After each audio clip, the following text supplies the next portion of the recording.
اور قوم سمود کی طرف ان کے بھائی صالح کو بھیجا تو انہوں نے کہا، اے قوم، اللہ ہی کی عبادت کرو، اس کے سوا تمہارا کوئی معبود نہیں۔ اسی نے تم کو زمین سے پیدا کیا اور اس میں آباد کیا، تو اس سے مغفرت مانگو اور اس کے آگے توبہ کرو۔ بے شک میرا پروردگار نزدیک بھی ہے اور دعا کا قبول کرنے والا بھی ہے۔ انہوں نے کہا کہ صالح، اس سے پہلے ہم تم سے کئی طرح کی امیدیں رکھتے تھے، اب وہ منقطع ہو گئی۔ کیا تم ہم کو ان چیزوں سے منع کرتے ہو جن کو ہمارے بزرگ پوجتے آئے ہیں؟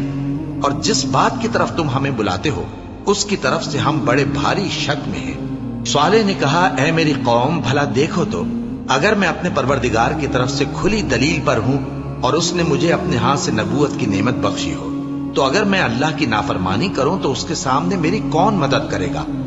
تم تو کفر کی باتوں سے میرا نقصان ہی کرتے ہو۔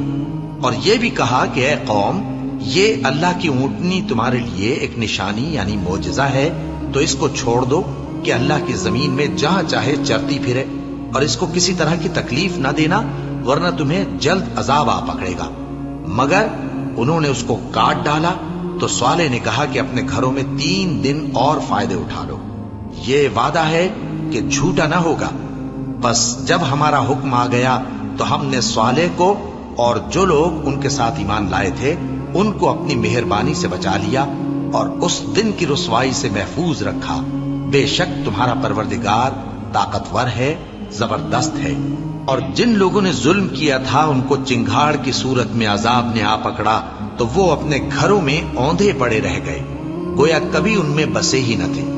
سن رکھو کہ قوم سمود نے اپنے پروردگار سے کفر کیا، اور سن رکھو قوم سمود پر پھٹکار ہے۔